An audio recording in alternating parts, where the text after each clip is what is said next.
Olá, meu nome é Vandré, sou professor da Universidade Federal de Itajubá e nesse vídeo eu vou analisar mais um dos trabalhos que me foram enviados.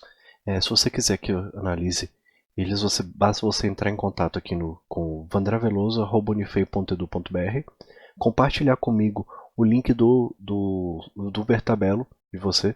No caso, pode vir aqui na parte pública, selecionar aqui, vai aparecer aqui Publish to Web e encaminhar para mim o link juntamente com uma descrição. Essa descrição aqui desse sistema que vai ser analisado, ela foi enviada para o Felipe Wallace e o Thiago Luiz. A descrição é a seguinte, vocês podem acompanhar comigo a leitura aqui na descrição do vídeo. Trata-se de um banco de dados para controle de estoque de uma loja de roupas, como também para controle de vendas. Para isso, ele trabalha em torno de duas tabelas principais. Roupas, está aqui escrito roupas, eu vou deixar como texto original, está aqui a tabela roupa, que abrange também acessórios, e vendas, que aqui está como venda no singular. As demais tabelas detalham melhor algumas informações importantes das tabelas principais, como por exemplo a tabela categoria, capaz de diferenciar roupas e acessórios do estoque e agregar tags para facilitar a busca posteriormente. Tags entenda-se palavras-chave, né, ou qualquer coisa do tipo. Então, primeiramente analisemos pelos nomes das tabelas. Tem aqui categoria, categoria, roupa, fornecedor, venda roupa, venda, vendedor e cliente. Ok, todas estão seguindo o mesmo padrão, todas no singular. Tem lógica, duas tabelas que são relacionadas e seriam aparentemente N para N, criou uma tabela com a junção de todos esses, que seria roupas por categoria, ou então categorias por roupa, isso aí tanto faz. E a venda por roupa também está aqui, marcando qual que é a venda da roupa em uma nova tabela, que seria N para N, né? E vamos lá analisar toda a descrição. Inicialmente, a gente, como sempre eu tenho feito, vamos analisar primeiro a chave primária. Todos esses itens aqui estão como a chave primária serial. Percebe que já há uma leve diferença na questão da nomeação, que aqui está ID categoria, com C minúsculo, embora a tabela seja maiúsculo, tudo bem, isso aí vai de acordo com o padrão, mas percebe-se que aqui a ID roupa categoria com as letras maiúsculas, inicial maiúsculo, venda hope, aqui está faltando uma, deixa eu ver se a abreviação não é, porque o próprio diagrama não mostrou aqui, mas tem a letra A, como dá para poder ver aqui, roupa. ID venda o V minúsculo, ID vendedor o V maiúsculo, ID cliente o C maiúsculo. Então só reparar que compensa a gente manter todo como padrão com base, certo? A categoria, então vamos começar aqui pela roupa e depois vamos para a venda. Cada roupa ou produto que vai ser vendido, ele tem um nome, certo? Conforme está até colocado aqui, existe aqui o nome do produto, tem uma descrição, um comentário muito interessante, importante mesmo. Ele é do tipo Varchar 200, que pode colocar um cinto amarelo, por exemplo, uma roupa de tal, escrever um pouco mais.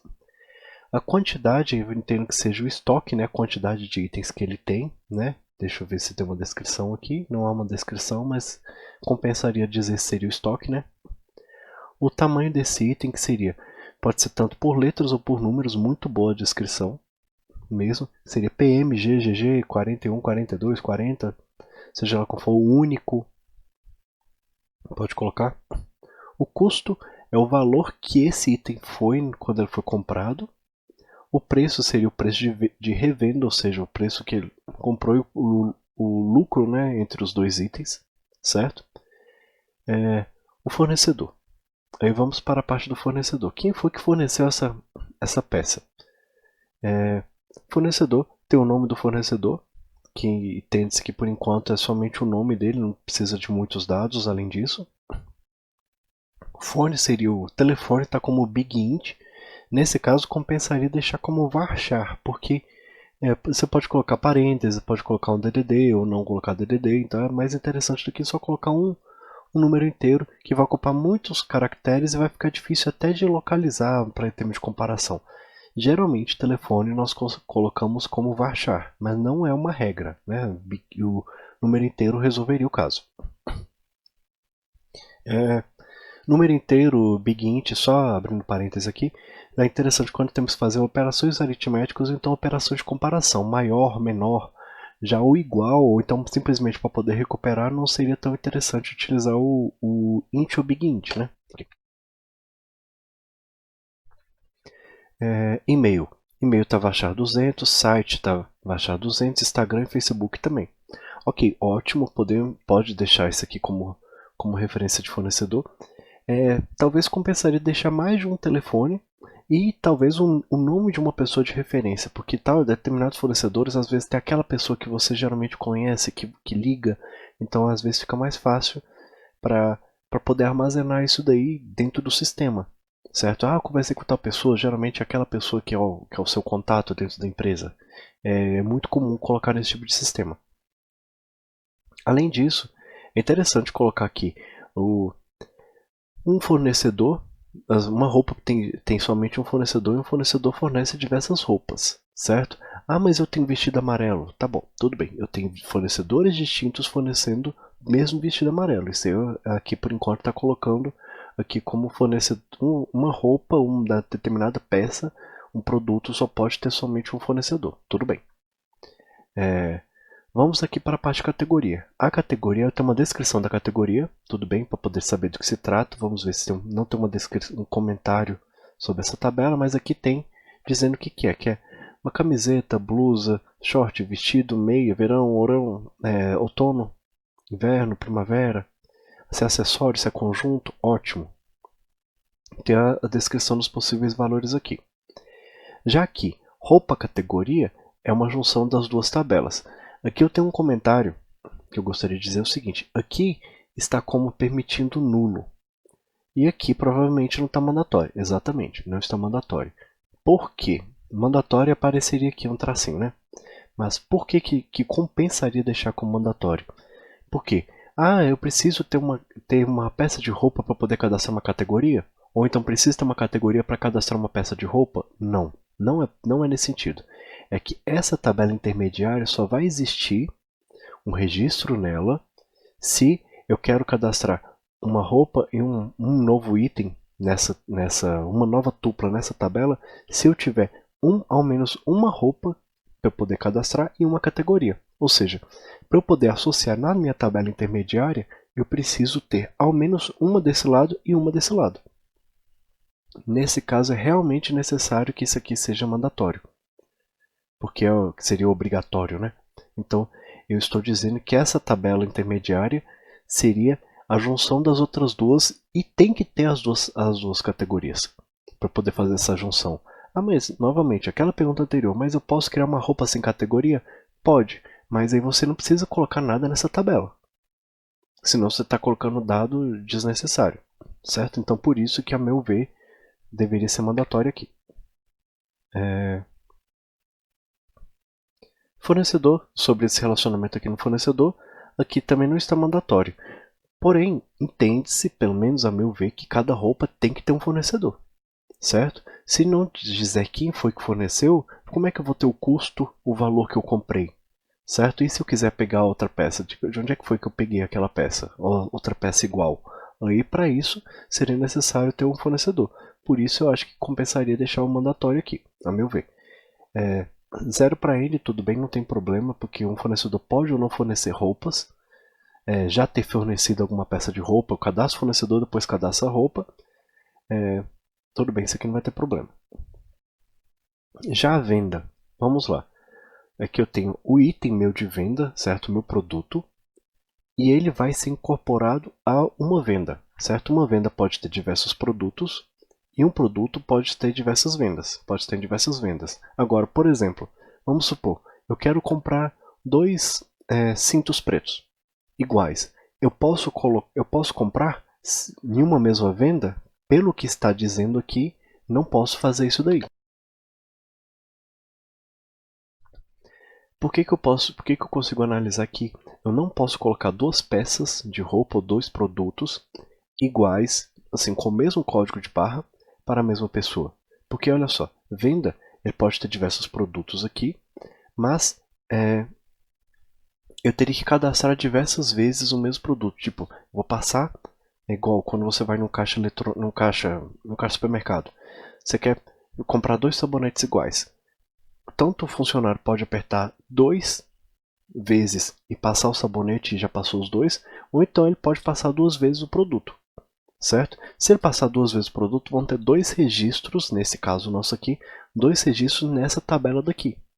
Enquanto que, se eu não tiver a quantidade de registros aqui, nessa tabela, no caso, eu precisaria cadastrar item a item nos itens da venda.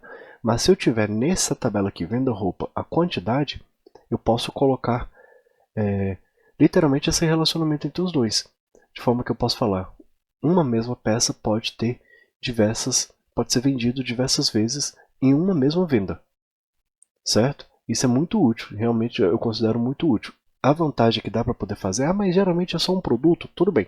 Você pode vir aqui e adicionar uma nova coluna e dizer que essa coluna vai ser quantidade, por exemplo, e o valor default vai ser 1. Então, automaticamente, se eu não disser quantos itens foram vendidos àquele, foi um só, já que tem esse relacionamento.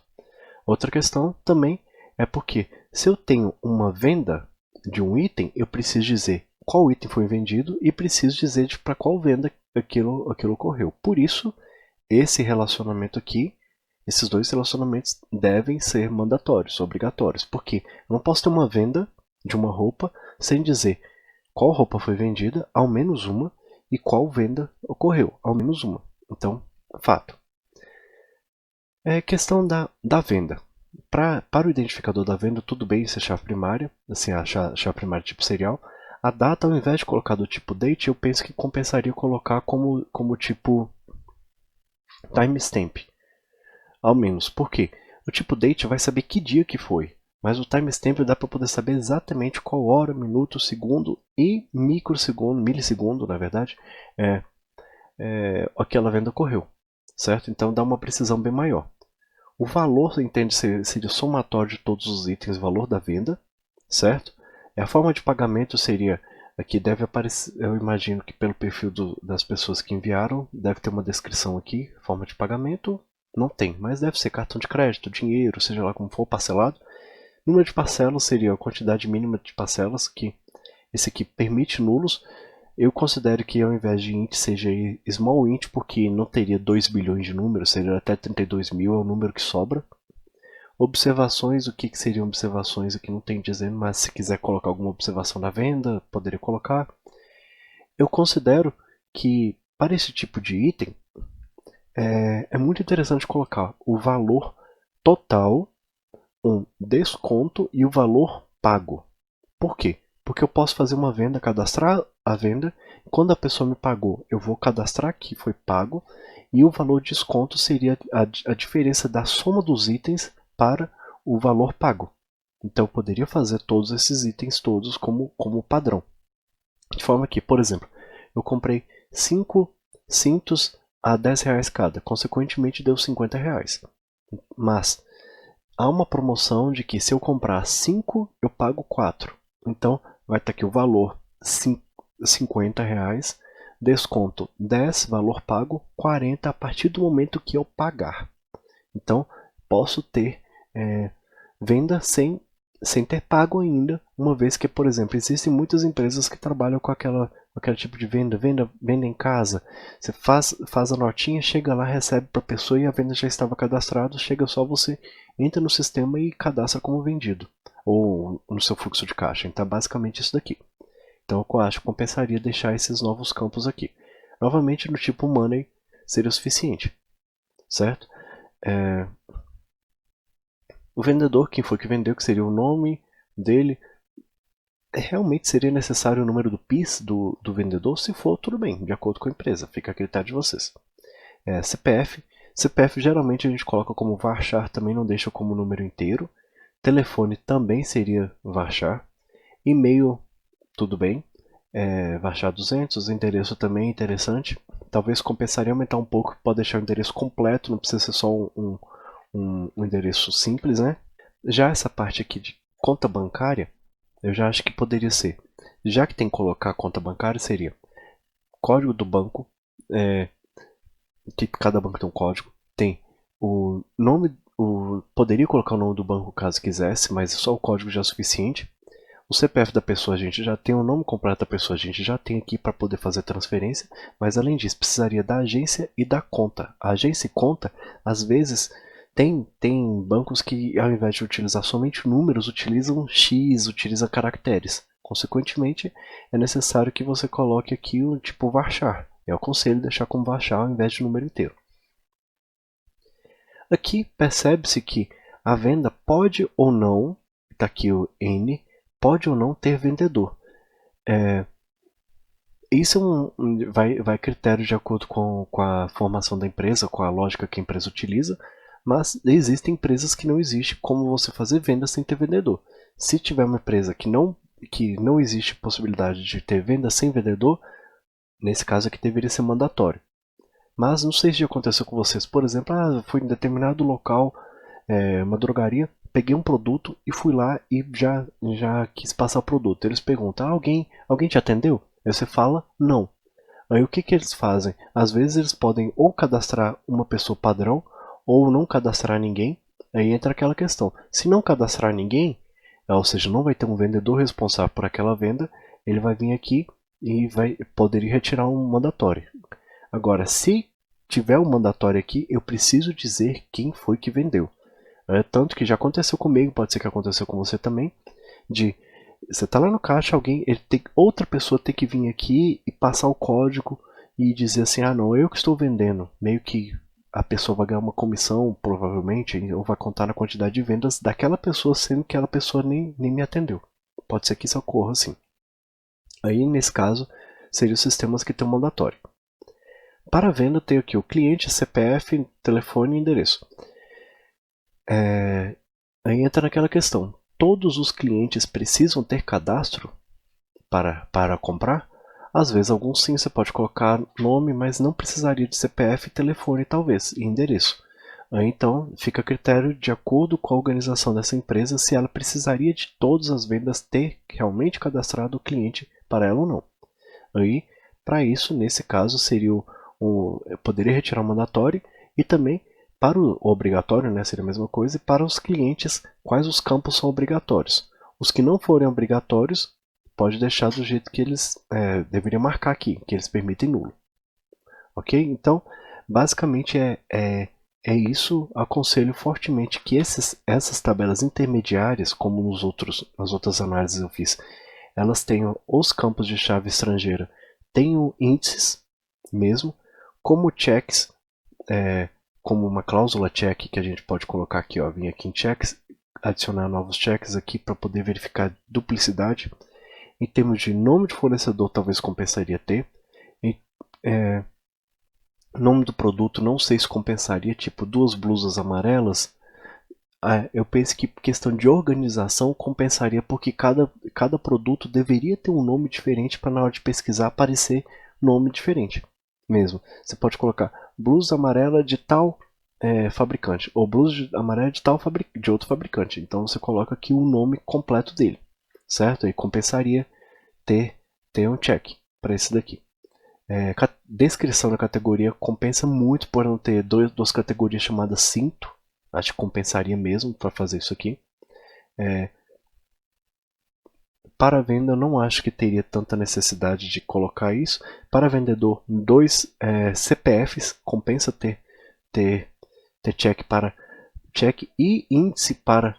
Entenda-se que todos os campos que eu falei para checks para colocar uma cláusula check compensariam colocar índice para elas. Mas especialmente o CPF, que a gente vai pesquisar a venda pelo CPF, ou então por um nome, um número identificador, se for pelo CIP, se for pelo ID do vendedor, colocar identificador, no caso índice para eles mesmo, necessário. Para o cliente também é a mesma coisa, porque senão se esses índices não forem implementados, pode ser que o cliente está esperando muito tempo processar o sistema enquanto ele está querendo simplesmente somente fazer a compra, né? Então é basicamente isso. Se vocês tiverem algum comentário para fazer em cima desse trabalho, vocês podem colocar aqui nos comentários do vídeo. Se você tiver sugestão de algo para poder ser analisado, me mande por e-mail, no caso vandreveloso@unifei.edu.br, vindo aqui novamente, mandando esse link do que Publish to Web, para que eu possa analisar juntamente com um enunciado semelhante, uma análise semelhante a essa análise que eu coloquei aqui no fim na descrição desse vídeo. Agradeço, clique aqui no gostei e a gente se vê nos próximos. Até mais.